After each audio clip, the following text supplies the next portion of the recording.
Estamos em Manaus, capital do Amazonas. No meio da floresta, a 650 quilômetros daqui, a Petrobras construiu e mantém há mais de 20 anos uma base de operações que é um modelo de desenvolvimento sustentável. Vamos até lá conhecer como eles produzem óleo e gás, preservando a saúde da mata? O Momento Ciência está começando.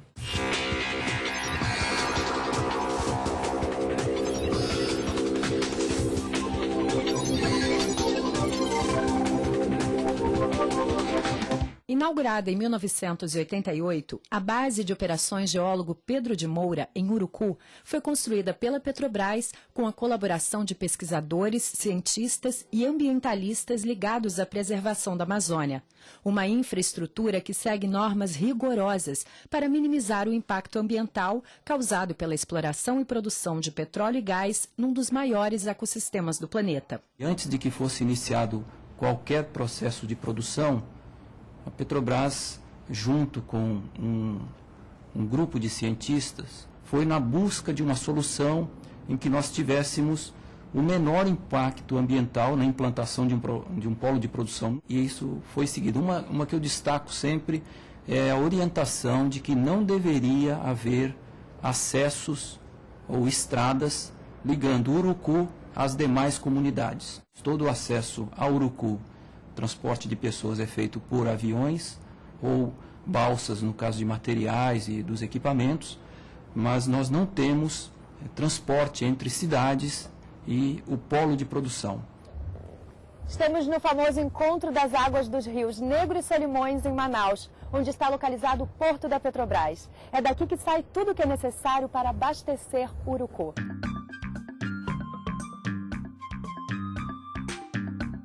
No PEA, no Porto Encontro das Águas, a gente recebe todas as cargas, materiais, equipamentos que a unidade compra, um NAM, e a gente unitiza tudo aqui e daqui vai para o Urucu. Existe um controle muito grande em cima desses equipamentos que chegam dessas pessoas, todas elas são orientadas, são instruídas. Atualmente existem dois portos no Urucu, que é o Porto Urucu propriamente dito, que fica bem próximo à área operacional, e um porto um pouco mais distante, que é o Porto Evandro, que ele funciona no período de seca daqui da região amazônica, que vai mais ou menos do período de agosto até dezembro. O transporte de alimentos, materiais e equipamentos entre a capital e a base exige um planejamento complexo, que leva em conta todos os fatores ambientais da região. Não só pela distância de Manaus até a área operacional em Urucu, mas também pela grande variação que você tem do nível do rio. Acaba exigindo da nossa unidade um planejamento mais acurado, com maior eficiência do que às vezes em outras unidades. Nesse período do início do ano, a gente já está colocando em Urucu todos os materiais que a empresa vai precisar, materiais não perecíveis, é claro, que a empresa vai precisar lá em Urucu até o final do ano. Porque quando chega em setembro, outubro, novembro, são meses críticos e aí a gente não consegue entrar com as balsas com 300, 400 toneladas de material. Em Urucu, a regra é minimizar impactos. Os espaços são otimizados e tudo o que é possível é reaproveitado. Um exemplo são as novas estradas, feitas de blocos de cimento, que podem ser removidos posteriormente. E essa forma de pavimentação permite que a água infiltre entre os blocos, então você não tem aquelas corredeiras grandes que promovem a erosão. Outro exemplo é o Centro de Tratamento de Resíduos Especiais. O nosso processo começa com o seguinte: nós temos 3 carros de coleta, os meninos fazem separação, esse material orgânico vem aqui para cima. Depois de colocado uma camada de pó de serra, ou do cavaco, que é a madeira picotada, ou o restolho, que é algum material que já foi peneirado e veio para cá, eles colocam o resto de alimento. Cobre-se de novo e faz esse processo por 4 dias. Chegou aqui no final, esse material ele vai para uma outra área, onde ele vai ser peneirado e vai ser utilizado aqui dentro mesmo para reflorestamento, replantio.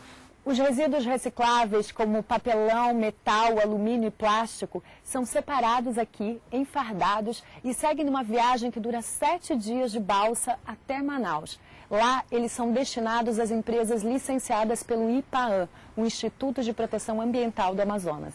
Essa aqui é a estação de tratamento de água.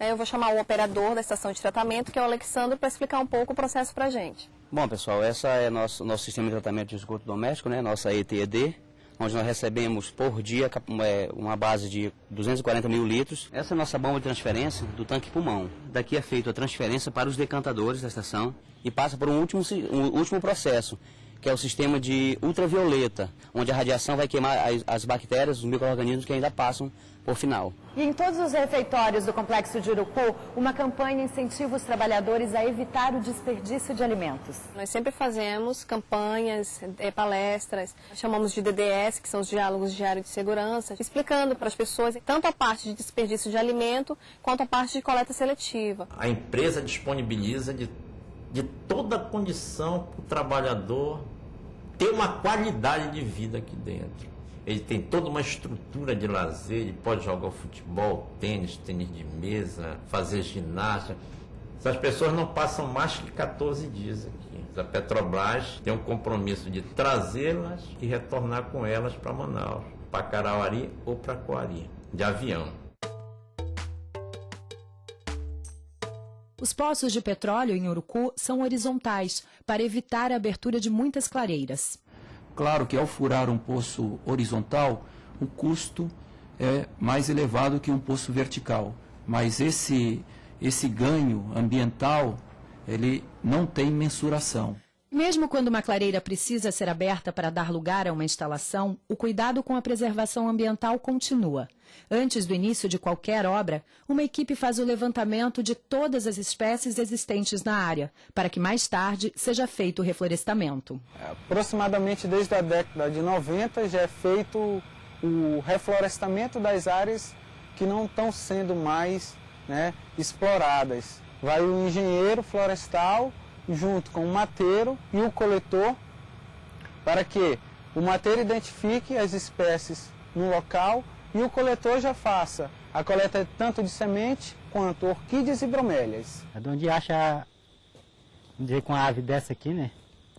A gente faz toda em volta dela o levantamento, os riscos, esse negócio de caba, formiga, né? Aí depois disso, aí no outro dia a gente vem fazer a coleta. A gente vai selecionar esse semente tudinho. Tem um laboratório ali atrás que a gente faz a limpeza da semente tudinho. Leva para a sementeira. A nossa razão de ser era produzir petróleo e gás, mas respeitando os povos da floresta, respeitando o meio ambiente, a integridade das pessoas, a saúde da pessoa. Então tudo isso fazia parte do nosso contexto. As espécies são guardadas no orquidário, que é hoje um importante centro de preservação da biodiversidade amazônica. Mais de 1.900 mudas são mantidas aqui. Entre elas estão exemplares de 85 espécies diferentes de orquídeas. Eu mesmo cortava a árvore e não estava nem aí, né? Hoje em dia eu acho que já tem outra cultura, né? Chegar para outras pessoas e falar, não é assim, né? Então, se a gente não cuidar, né? Quem é que vai cuidar disso aqui? Para explorar e produzir petróleo em plena floresta, a Petrobras desenvolveu um projeto com alto nível de eficiência e qualidade e em harmonia com o meio ambiente. Nas 2 últimas décadas, esses propósitos são mantidos pela companhia na Amazônia, uma região que desperta a atenção de todo o mundo. Até o próximo Momento Ciência.